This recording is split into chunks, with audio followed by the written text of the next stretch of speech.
A explicação é muito clara. A gestante é uma criatura hipnotizada a longo prazo.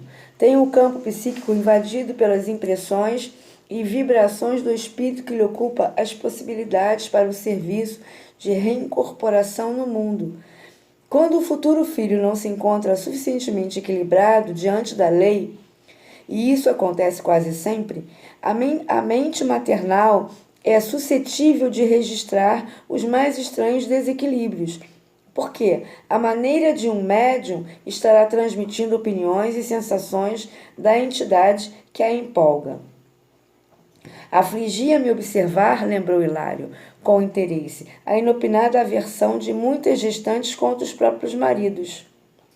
Sim, isso ocorre sempre que um inimigo do pretérito volta à carne, a fim de resgatar débitos contraídos para com aquele que lhe servirá de pai.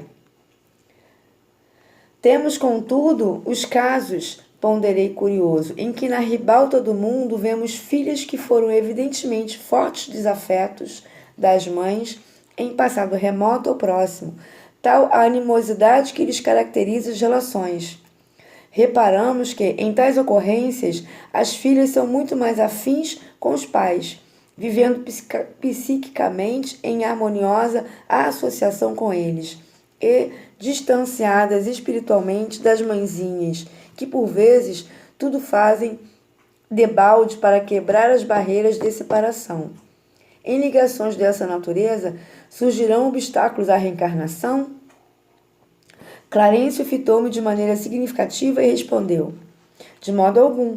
A esposa, por devotamento ao companheiro, cede facilmente à necessidade da alma que volta ao reduto doméstico para fins regeneradores e, em se tratando de alguém com intensa afinidade junto ao chefe do lar, vê-se o marido docemente impulsionado a oferecer maior coeficiente afetivo à companheira, de vez que se sente envolvido por forças duplas de atração. Sob dobrada carga de simpatia, dá muito mais de si mesmo em atenção e carinho, facilitando a tarefa maternal da mulher. A elucidação clara e lógica satisfez-nos plenamente. Palestramos ainda por alguns minutos, nos quais o nosso orientador ministrou variadas instruções a Odila, habilitando-a para socorros de emergência. Regressamos edificados ao nosso círculo de trabalho comum. No entanto, depois de alguns dias, a primeira esposa do ferroviário tornou até nós solicitando nova intervenção. Zulmira informou aflita. Atravessava a estarrecedora crise orgânica. Vômitos incoercíveis perturbavam-na cruelmente. Não tolerava a mais leve alimentação. O sistema digestivo apresentava alterações profundas. O médico agia baldadamente, visto que o estômago da enferma zombava de todos os recursos. Não nos delongamos para a execução do trabalho assistencial. Revelava-se a gestante efetivamente em condições ameaçadoras. As náuseas repetidas provocavam a gradativa incursão da anemia. Clarencio, porém, submeteu-a a passes magnéticos de longo curso, prometendo que a medida se faria seguir das melhores necessárias.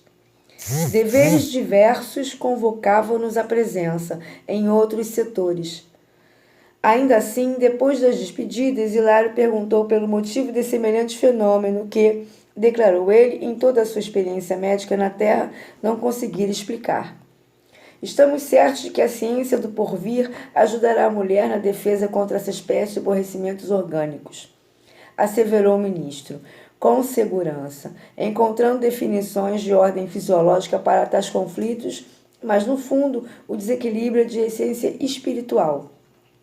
O organismo materno, absorvendo as emanações da entidade reencarnante, funciona como um exaustor de fluidos em desintegração, fluidos esses que nem sempre são aprazíveis ou facilmente suportáveis pela sensibilidade feminina. Daí a razão dos engulhos frequentes de tratamento até agora muito difícil. Semelhante nota oferecia-nos valioso material de meditação.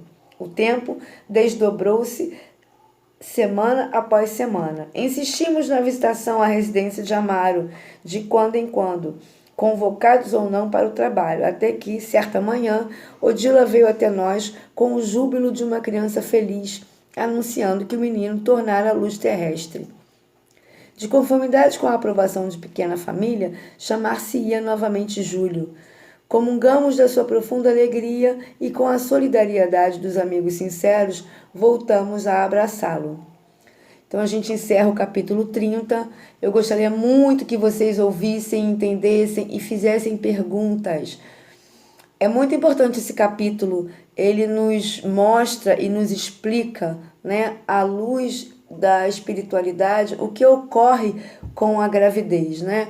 Quantas coisas acontecem durante esse período que antes achávamos que era só orgânico ou fisiológico e, no entanto, mais de 60%, 70% é espiritual. Então, eu acredito que é um bom esclarecimento esse capítulo a todos nós. Eu desejo que vocês tenham uma noite abençoada, em família, né? Que todos estejam em paz, em harmonia, para essa semana que começa, se inicia. Um beijo a todos e a gente se vê logo, logo. Abraços.